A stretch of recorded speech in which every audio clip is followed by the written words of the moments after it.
Hi there. So I want to talk really quickly. There are so many videos. I guess I look at people who review videos from TikTok because I don't look at TikTok. And there's so many videos of women talking about, black women especially, talking about men who are broke. And I was looking at this lady review this one video of this black woman on TikTok. It was a story time. And she was talking about she was dating this man who never wanted to spend money on her. He didn't want to pay for lunch.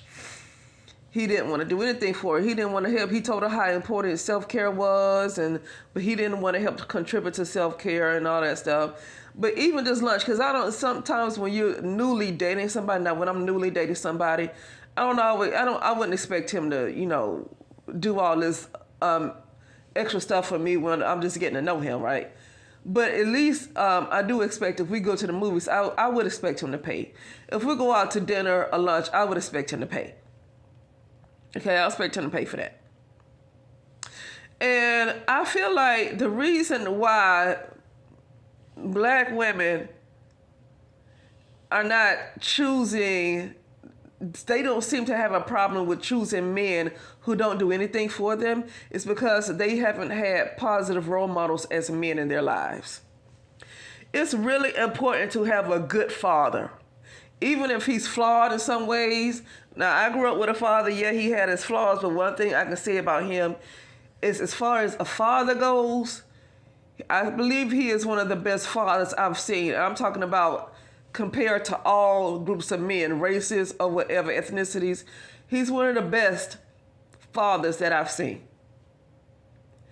He's one of the best fathers that I've seen.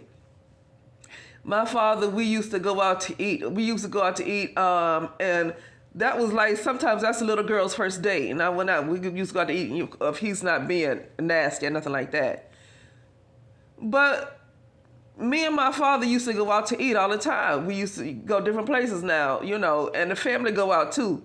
But sometimes when my brother was at school or whatever, the mother was at work, me and my father would go out I remember we would go out to this place called Torch 85 all the time. Okay? It's like daddy and daughter. And I remember that. When my father died, that's what I said when I got up and spoke. I said, when you have a father that takes his daughter out, it's hard to choose a man that cannot do the same thing for you. And what I'm getting tired of with the black community is that's why I don't like the black community for this reason. They do not see the importance of a good father. They do not see the importance of it. Not even black men. Black men don't even see the importance of it, because if they saw the importance of it, they would see to it that there would be more fathers, real good fathers in the house. Ain't no such thing as a perfect father. I know black men, collective of black men, have their way, but I've seen good fathers as black men. My good father was I'm talking about the man who raised me. He was a black man. He was one of the best fathers I've ever seen. I'm talking about just looking at other men on TV, social media. He is probably one of the best fathers I've ever seen. Okay, and he's a black man, so it's possible. Now, I don't know as far as a person. I don't know what kind of husband he was, but my mother, she loved him. Now, if he was cheating or she was cheating, we didn't know about it. We did not know about it. We never heard them argue. If he was cheating, we never knew about it. Okay, so that part I don't know. But as far as a father, I just don't know any other father. Even just looking at people, like my next door neighbors, they seem to have a good father. Like, they're white. My next door neighbors are white. And I always just like the family man, like just good fathers. But even with my father, who was a black man, he passed away. I don't know too many white fathers that would have been better than him. He's a good father. And he's a doctor now. He's a provider. He's a doctor. My mother was a doctor too. He still made more than her. Okay. So both my parents are doctors. But he still made more than she did. And my mother was at a very high position as a doctor. She was like the grandmother or something like that. She was at a high position as a doctor. They both worked at the VA. So he was a provider. He believed in providing. I feel like this is what a lot of black women needed in the household. I don't care what anybody say. That is so doggone important. That's what I remember from him. And that's why I don't deal with too many men. Because when you have a good father in your life, most women would not be dealing with these dusties like they are if they have a good father in their life. My father is, and I heard this lady who reacted to the video. She said that, you shouldn't deal with no man that don't want to spend any kind of money on you. He's not a provider. He's not interested in providing for you. First of all, why are you having sex with him? And why would you even get married and have children by somebody who clearly don't want to spend money? So what's going to happen with your children? This is where a good father comes in, because you got these dusties that tell you not to be a gold digger if you just want somebody to pay for a tuna sandwich. He call you a gold digger. This is why it's good to have good fathers in the doggone house. Because the reason why people talk about the white women in the white community, the reason why the white women get more of a quality man is because they have fathers. Most of them grow up in the household with a father who they are able to see what a good provider looks like. Most white women are growing up in a house with a provider in their house, so they understand what a good man looks like. Even if she has a father that's not the best, that's not perfect, he might get on her nerves. She might complain about him sometimes the same way people complain about their mothers, okay? They ain't no perfect mothers either.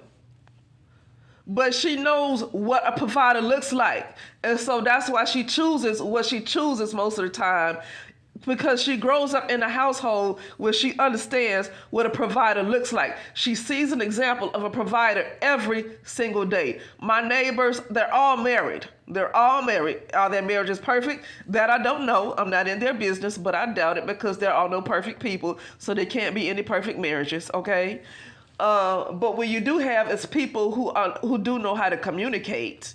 Even if they're not perfect, they understand how to communicate. They understand the family unit. And then my next door neighbors, their parents come to visit them. Their parents are still married. See what I'm talking about? Generations of just family. They believe in a family unit. The black community don't. And so you have these dusties that tell these women not to expect anything from a man, and these women go along with it because they don't know what a good man is. They didn't grow up with a good father in their house. Now, this woman who reacted to the video, she said there are gold diggers out there. There are. She said you shouldn't want anybody to spend $500 on a dinner. I feel like that's exaggerated. What average black woman wants a man to spend $500 on a dinner? Please name me. Name me an average black woman. I'm not talking about no celebrity. Because she already a millionaire. So if she deal with a man that can't provide, like I heard Lunel say that on one of her lives, talking about if he can't do for her what she can do, she don't have no need for him. If she want to get the appetizer, he don't need to ask her how much she gonna get. Okay, if it's $800, it's $800. Okay, but that's Lunel, right? So these are rich women, and they don't need to deal with a man that cannot do for them what they can do for themselves. Okay, but the average black woman, what average black woman is really going out to dinner and it costs $500? See, that's exaggerated. When you say, well, some of them are gold diggers. Why would you go to lunch and it costs $500? Please name me an average black woman. Name me the average black woman where she goes to dinner and it costs $500. See, I don't like that exaggerated. And see, that again puts black women at a point where, I can't expect nothing. The average black woman don't have a BBL. The average black woman is not spending $500 on a doggone dinner. The average black woman is not doing that. So what is that advice even for? What is that even for? What was the point of saying something like that when clearly the average black woman is not even requiring the bare minimum of a man. Okay? But anyway, I just want to say that really quickly, the importance of having a good father figure that shows his black daughter what a good man looks like. And honestly, when black women had positive black men in the house, they chose better men. People can talk about the history of the black family, and the black family was never really a thing in the black community. But what I can say is, when these men come to meet your fathers, they put their best foot forward. These fathers expect these women. These fathers will not allow their daughters to get married to men who were not providers. Even when you're looking at Coming to America, that whole thing with the father the owner of McDowell's, you know what I mean? These fathers will not allow their women, their daughters, to deal with bum broke men. But nowadays, because it's a lot of fatherless homes, now you have black women who's constantly told not to have standards. But anyway, that's all I'm going to talk about right now, and I will talk later.